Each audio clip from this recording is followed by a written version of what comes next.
Sup guys, it's Theodd1sout's here. I'm just doing a reacting to a video like video. I don't know. Reacting video. I don't really know. Like I'm reacting to one of my favorite YouTubers. His name is Theodd1sout's. So yeah, he's really fun like to watch for me. I don't know. So yeah, here he goes. You know, I've realized something. If I keep making videos about my life stories, then soon I'll run out of life to talk about. Which is why sometimes I'll agree to do a thing just so I can make a video about it later. Perks of being a YouTuber. So my mom is friends with this junior high school teacher. Kudos to any junior high school teachers watching. It amazes me that anyone would be okay sitting in a room with 27th graders and not even getting paid that much to do it. My mom was talking to her like moms do, and I and my mom told her that I wanted to be a math teacher, but then I became a YouTuber instead. So my mom's friend, I'll just make up a fake name for her. I'll just call her Mom's friend. Mom's friend comes up to me and says, "Hey, would you be interested in helping tutor some 7th and 8th graders?" Ew. I think the only reason she chose me was because 1, I'm good at math, duh, and 2, I'd be good with kids or something. I told her I'd do it because 7th and 8th graders are the worst kinds of people. Unless you watch my videos, then you're cool. I'll finally get to live my half-hearted dream of teaching kids math. Now, I didn't make this video to talk about math, okay? That's boring. Before I even started tutoring these kids, Mom's friend asked if I wanted to chaperone on a field trip so I can get to know them. Okay, 7th and 8th graders are between the ages 11 and 13, aka the worst time to be alive as a human. You're going through puberty, you're super self-conscious, no one wants to be your friend. 7th grade is just one big popularity contest, and everyone's losing. No one looks back at themselves when they're in 7th grade and thinks, yeah, I was alright. There's definitely some Sevies watching right now thinking, oh, I'm not that bad. Doesn't matter who you are, you're gonna look back on these years and hate yourself. I remember when I was in the 7th grade, I noticed all the cool kids wore really low socks. The shorter the sock, the cooler you were. So I always wore the lowest sock possible. Most of the time, you couldn't even see the socks. It looked like I was wearing nothing. That's how cool I was. Sometimes I put on girl socks because they were the lowest socks I could find. I was so cool. Anyway, I was going to be chaperoning these kids on a field trip. They were going to the big college here in Arizona. Can I just say ASU? And this was supposed to get them excited to learn and pursue a higher education. Kinda awkward bringing me along, the successful college dropout. Hey kids, you should go to college. It's important. I don't count, though. And I didn't know what to expect on this field trip. YouTube says my biggest demographic is 18 to 24-year-olds, but I don't think that's true. Because it's usually kids leaving comments and emailing me asking to collab. Either they're the loud minority, or there's a bunch of kids lying about their age on YouTube. I walk into the classroom, and everyone's head turns. Is that Theodd1sout's? Oh my goodness, it's Theodd1sout's! Kids started forming lines, they were taking pictures, they were hugging me, and I'm just kidding, that didn't happen. No one cared. They were all still talking in their cliques. With all the kids I've talked to over the internet, that sounded wrong. With all the kids I've talked to, I was hoping that at least one kid had seen my stuff. But nope. So I just sat in silence and played on my phone. We get on the bus. I don't remember where I said this, but on school buses, all the cool kids sit in the back.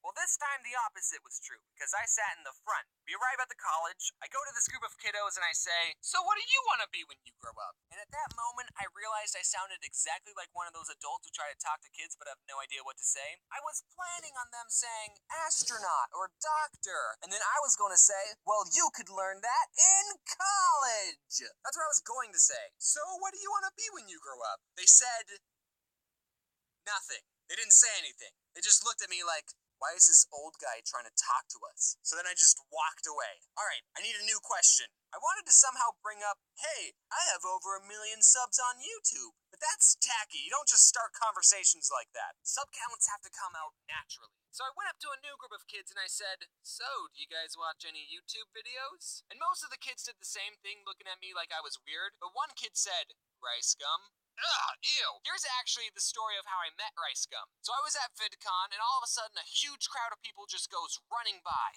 And I said, who's that? And someone else said, Rice Gum? And then I said, oh, who's that? And I didn't really meet him. My friend Gabe did, though. So we were given a tour of this college, and it was actually kind of interesting because it was the college that I would have attended if I wasn't trying to save money. It was fun seeing what could have been. There were other junior highs doing tours at the same time, so we crossed paths with this preparatory school. I'm guessing it was a preparatory school because they were wearing uniforms. And this one kid in the other group just pointed to me saying, "The odd one's out! The odd one's out!" over and over, and I just said, "Hey," back to him.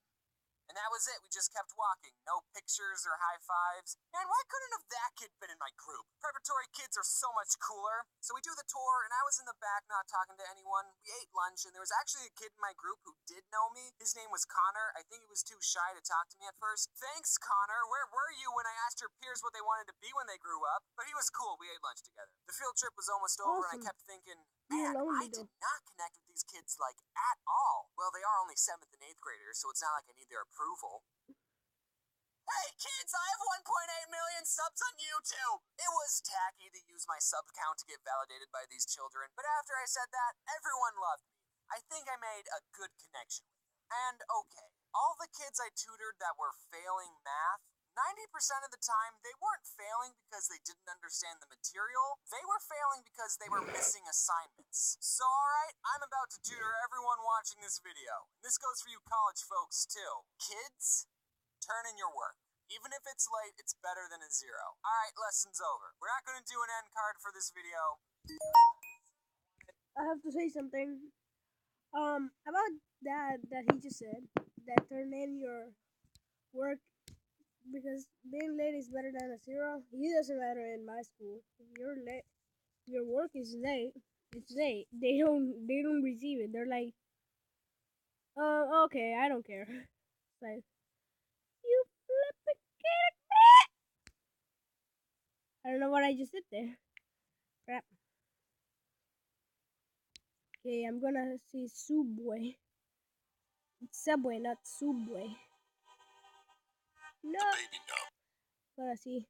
I think that everyone at some point in their life should work in a fast food or retail job. Not to improve their work ethic or anything, but so that everyone knows what it's like to have that kind of lives, maybe just like for 6 months, just so they get a feel for it. So with that, let's talk about the time when I worked in fast food. I used to work at a very small local sandwich shop. I don't know if any of you guys heard of it. It's called Subway. Our spokesperson was in the news recently. I don't know if you guys look at the news. Did you hear he got beat up in jail? I kind of want to meet the person who beat up Jared more than Jared. Not in person. We wouldn't meet in person, obviously.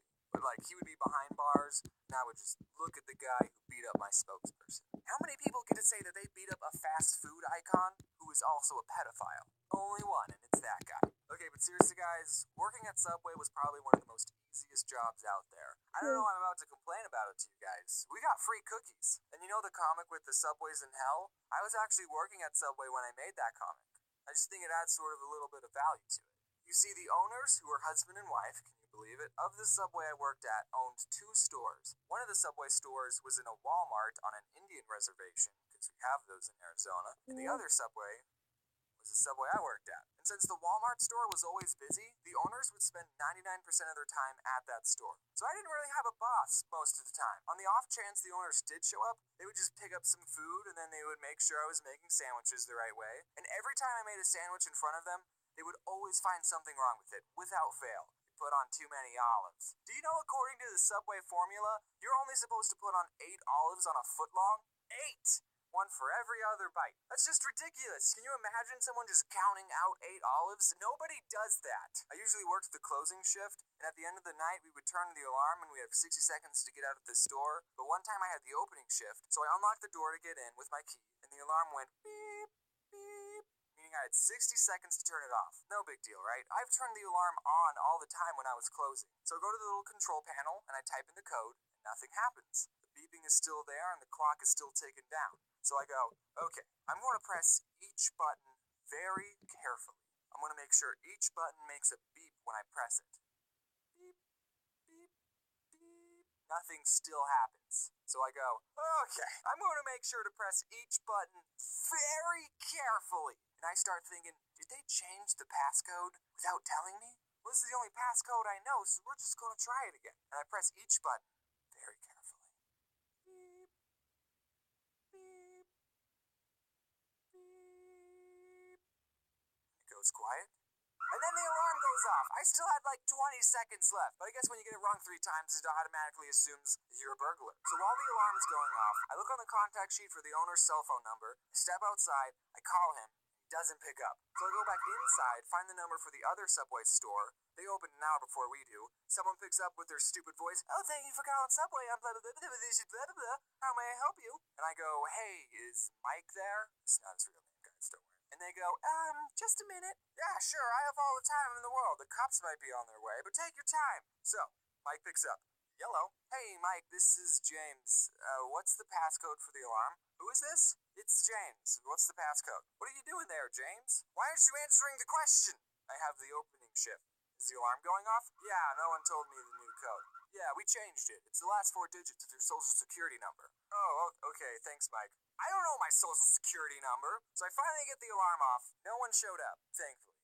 Which I actually don't know if that's a good thing or not, now that I say it out loud. We did have a store manager who would like make the schedule and sometimes tell us, "Hey, can you guys do a better job at your job?" But other than that, she was cool. She watches my videos, and so do her little brothers. They're big fans. Shout out to Ivan and Andy. Those are the brothers. So get this, at Subway, you only work with one other person. Just you and them in an empty Subway for 5 hours. I mean, we weren't like empty all the time. Okay? And when you're not making sandwiches, you have other stuff to do, like stocking the chips, or we had stuff to do. But okay, we did watch a lot of Netflix and do homework, so I mean, that other person you worked with would make or break your entire shift. It wasn't the annoying customers. I kind of got used to annoying customers. So I worked with a lot of crappy people. And I also worked with a lot of people who I would probably never become friends with, except in a work setting. You see, you gotta understand the type of people who got jobs at Subway. Potheads. Most of them are potheads. And some of them are really cool. I'm just going to go over a couple of the characters that I worked with. There was Tyler. I freaking love this guy. He smoked a lot of weed. He actually taught me what vaping was, and he got me into Clash of Clans. I actually mentioned him and his girlfriend in my riddles video. I don't know if I ever told him that. And of course, I have to mention Corey. He was cool. We watched How to Get Away with Murder on Netflix, and I've also hung out with him outside of work. What him and Tyler had in common is that they would actually do their job, which you gotta appreciate. Then there was this guy. Get this, who was also named Jared, and he was fat. I know, right? He's like Jared before. He loved marble, and that's like the only thing he would talk about. I can say these things. He doesn't watch my videos. There was Sarah. She was cool. She made me a bread bowl. And her boyfriend, Jay, he talked about chakras and third eyes. He was interesting. And also, there's Anthony. He's cool. What's up, Anthony? For the 100,000 sprinkles video, I actually went back to Subway to use their scale because I knew they had one. And we counted 500 sprinkles again just to be more accurate for the 100,000. And Anthony helped me count instead of working. I mean, at least he got paid minimum wage for it. So 2 more stories before I go. One time, Jared asked me to take out this pile of trash, and I was like, "Oh, okay, I'll just put this pile of trash in the dumpster." And as I was taking it out, I saw that there was a chip poster in the pile, and I thought, this is too cool to throw away. I'm going to keep it. So I took it home with me, and then the next day when I went in, people were saying, "Oh, where's the chip poster? We can't find the chip poster. We haven't seen it anywhere." And I'm thinking, I have the poster. I decided not to tell anyone that I had the poster. It's still hanging up in my room. Sorry, boss, if you're finding out about this now. Okay, and then the other story, I was working with a manager, and we were just making sandwiches like usual. And I noticed that when we toasted a sandwich, it would burn the paper a little on the edges. That probably shouldn't be happening. So then a customer asks for just bacon toasted. And the boss lady puts some bacon on paper, and then puts it in the toaster. And we don't have a setting for just bacon. So then when she opens the toaster, there was a fire on the bacon. So then she starts to whack it with the little metal tray thing, but all she ended up doing was fanning the flames, making the fire bigger. You got this, right? Then I went in the back and I got the fire extinguisher and I actually used it. I single-handedly saved that Subway. What have I done? Is it okay if the bacon's a little crispy and has nitrogen and carbon dioxide stuff on it? Wow, I didn't even mention a single bad customer experience. Well, I don't want the video to be too long. I should make a part 2. I'm going to make a part 2, and it's just going to be stories about annoying customers that I had to deal with. And if anyone I used to work with is watching, and I didn't mention you, it's because I hate you. Well, guys, I think I'm just going to wrap it up for today. I really don't know. Just going to wrap it up right now. So, bye.